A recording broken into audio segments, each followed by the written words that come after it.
ನಿಮ್ಮಂಥವ್ರ ಜೀವನನ ನೋಡಿರೋ ರೀತಿ ನೋಡಿದಾಗ ನಮಗೇನು ಕಾಣಿಸ್ತಾ ಇರತ್ತೆ ಅಂದರೆ ಏನು ಮಾಡಬೇಕುಗಿಂತ ಹೆಚ್ಚಾಗಿ ಏನು ಮಾಡಬಾರ್ದು, ಯಾವುದು ನನ್ನದಲ್ಲ ಅನ್ನೋದನ್ನ ಸೈಡ್ಗೆ ಹಾಕ್ತಾ ಹೋದಷ್ಟು ನಮ್ಮ ರೋಡಲ್ಲಿ ಒಂದಷ್ಟು ಕ್ಲಾರಿಟಿ ಹೆಚ್ಚಾಗಿ ಕಾಣ್ತಾ ಹೋಗುತ್ತೆ ಅನ್ನೋದು ಒಂದು ಪಾಪ್ಯುಲರ್ ಬಿಲೀಫು.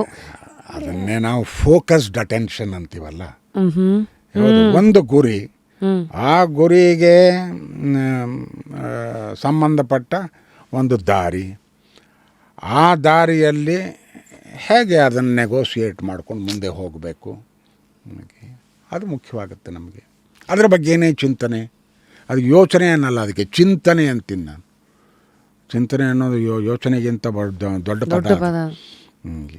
ಅದನ್ನು ಮಾಡ್ತಾ ಮಾಡ್ತಾ ನೀವು ಹೇಗೆ ನಿಮ್ಮ ಜೀವನವನ್ನು ಅದಕ್ಕೆ ಅಳವಡಿಸ್ತೀರಿ, ಅದು ಬಹಳ ಮುಖ್ಯವಾಗುತ್ತೆ. 80ಸಲ್ಲಿ ನೀವು ನೋಡಿದ ಚಿತ್ರರಂಗ ಹೆಂಗಿತ್ತು ದತ್ತಣ್ಣ? ಅಂದರೆ ಆ ಸ್ಫೋಟ ಸಮಯದಲ್ಲಿ 86 ಅದಕ್ಕೇ ರಾಜ್ಯ ಪ್ರಶಸ್ತಿ ಕೂಡ ಬರುತ್ತೆ ನಿಮಗೆ, ಉತ್ತಮ ಪೋಷಕ ನಟ ಅಂತ. ಕೆಲವು ಶುರುವುಗಳೇ ಈ ರೀತಿಯಾಗಿ ಒಂದಷ್ಟು ಸಕ್ಸಸ್ ಅಂತ ಏನು ಇವತ್ತಿನ ಪ್ರಪಂಚ ನೋಡುತ್ತೆ, ಅವಾರ್ಡ್ಸ್ ಆಗಿರಲಿ, ಹೆಸರು, ದುಡ್ಡು ಅಂತೆಲ್ಲ, ಈ ತರಹದ ಶುರುವುಗಳು ನಿಮ್ಮಲ್ಲಿ ಏನನ್ನ ಹಾಕ್ತಾ ಹೋಯಿತು, ಅಥವಾ ನಿಮಗೆ ನೀವೇನು ಹೇಳ್ಕೊತಾ ಹೋಗ್ತಾ ಇದ್ರಿ? ಈಗ ಅದು ಆ ಸ್ಫೋಟಕ್ಕೆ ನನಗೆ ಆ ರಾಜ್ಯ ಪ್ರಶಸ್ತಿ ಬಂದಾಗ ರಾಜ್ಯ ಪ್ರಶಸ್ತಿ ಅಂದ್ರೆ ಏನು ಅಂತ ಗೊತ್ತಿರಲಿಲ್ಲ.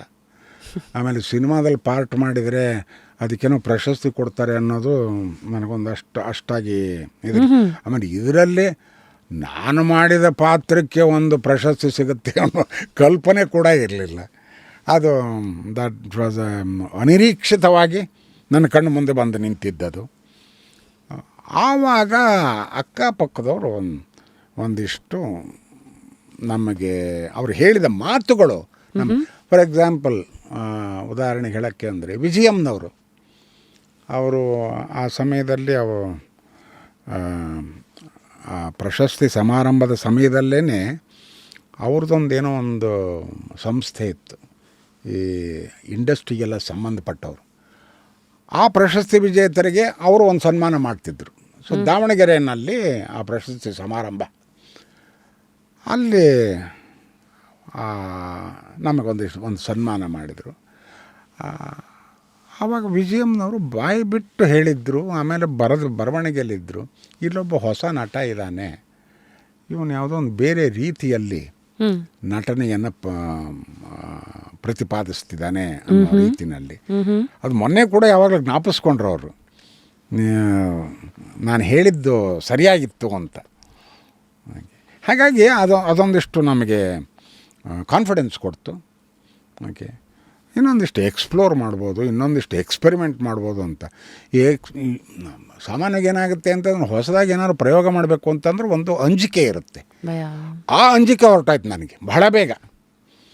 ಸೊ ಅದಕ್ಕೆ ತಕ್ಕಂತೆ ಸಿಕ್ಕಾಪಟ್ಟೆ ಅವಕಾಶಗಳು ಬರೋಕ್ಕೆ ಶುರುವಾಗೋಯಿತು. ಇದರೊಳಗೆ ಯಾವುದು ಟೆಲಿವಿಷನ್ನಲ್ಲಿ ಮತ್ತು ಸಿನಿಮಾದಲ್ಲೂ ಕೂಡ. ಸಿನಿಮಾಗಿಂತ ಹೆಚ್ಚಾಗಿ ಟೆಲಿವಿಷನ್. ಬಹಳ ಜನಕ್ಕೆ ಇದು ಗೊತ್ತಿಲ್ಲ. ನನ್ನ ಇಡೀ ಇದನ್ನು ನೋಡಿದರೆ ಟೆಲಿವಿಷನ್ನಲ್ಲಿ ನಾನು ಮಾಡಿರೋ ಅಷ್ಟು ಕೆಲಸ ಸಿನಿಮಾದಲ್ಲಿ ಅಷ್ಟಾಗಿ ಮಾಡಿಲ್ಲ. ಹೌದು, ಸಿನಿಮಾದಲ್ಲಿ ಒಂದು 220 ಸಿನಿಮಾ ಮಾಡಿದ್ದೀನಿ.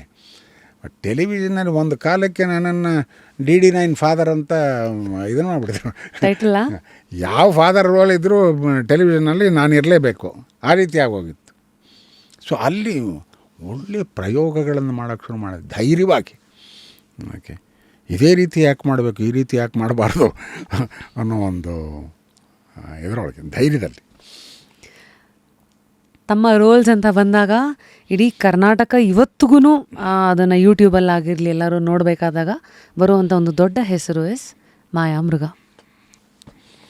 ನಿಜವಾಗಿ ಅದು TN ಸೀತಾರಾಮು, P ಶೇಷಾದ್ರಿ ಮತ್ತು ನಾಗೇಂದ್ರ ಶಾ 3 ಜನ ಸೇರಿಕೊಂಡು ಅವ್ರ ಜೊತೆಯಲ್ಲಿ ನಮ್ಮ ಪ್ರಹ್ಲಾದ್ ರೈಟರ್ ಇದ್ದರು. ಅವರೂ ಕೂಡ ಅದಕ್ಕೆ ಬಹಳಷ್ಟು ಕೊಡುಗೆ ಕೊಡ್ತಾಯಿದ್ರು. ಅವರೊಂದು ಹೊಸ ರೀತಿಯ ವಿಷಯವನ್ನು ಪ್ರತಿಪಾದಿಸಿದರು. ಅದರೊಳಗೆ ಒಂದು ನಾಸ್ಟಾಲ್ಜಿಕ್ ಮೆಮೊರಿ ಅಂದರೆ ಏನು, ನಿಮ್ಮ ಇಡೀ ಒಂದು ಸಮುದಾಯವನ್ನು ಅವರ ಹಿಂದಿನ ಇದಕ್ಕೆ ಕರ್ಕೊಂಡು ಹೋಗಿ ಅವರ ಜೀವನವನ್ನು ಅವರೇ ಅನುಭವಿಸೋ ರೀತಿಯಲ್ಲಿ ಅದನ್ನು ಸೃಷ್ಟಿ ಮಾಡಿದರು. ಓಕೆ, ಅದು ಬಹಳ ಚೆನ್ನಾಗಿ ಬಂತು. ಅದಕ್ಕೆ ಶುರು ಮಾಡಬೇಕಾದ್ರೆ ನಾನು ಆಗ್ತಾನೆ ಎಲ್ಲೋ ಅಮೇರಿಕಾ ಸಿನಿಮಾ ಮುಗಿಸ್ಕೊಂಡು ಬಂದಿದ್ದೆ. 95 ನಾನು ಇಲ್ಲಪ್ಪ ಮಾರಾಯ ಇದು, ಆಮೇಲೆ ದಿನಪ್ರತಿ ನೀವು ಇದನ್ನು ಮಾಡಬೇಕು, ಫುಲ್ ಬೆಳಗ್ಗೆಯಿಂದ ಸಾಯಂಕಾಲ ಶೀಟು. ಮತ್ತು ಬೇಡ ಅಂತ ಫ್ಯಾಕ್ಟ್ರಿ ಬಿಟ್ಟು ಬಂದಿದ್ದೀನಿ, ಈಗ ಮತ್ತೆ ಇನ್ನೊಂದು ಸಾರಿ ನನ್ನನ್ನು ಅಲ್ಲಿಗೆ ತಲುಪಿಸ್ತಿದ್ದೀರಲ್ಲ ಅಂತ. ಇಲ್ಲ ನಾನು ಕತೆ ಹೇಳ್ಬಿಡ್ತೀನಿ ಆಮೇಲೆ ನೋಡಿ ಬೇಕಾರೆ ಅಂತ.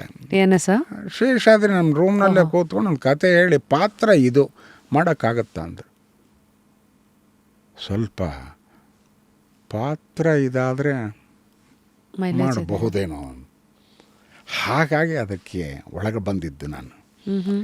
ಅದು ಆಮೇಲೆ ಅದು ಪಾತ್ರವೇ ನಾನಾಗ್ಬಿಟ್ಟೆ, ನಾನೇ ಪಾತ್ರವಾಗೋಯ್ತು. ಹೇಗಾಯಿತು ಏನು ಅಂತ ಯೋಚನೆ ಮಾಡೋಕ್ಕೆ ಕೂಡ ನನಗೆ ಸಾಧ್ಯವಿಲ್ಲ. ಈಗ ಆಗೋಯ್ತು.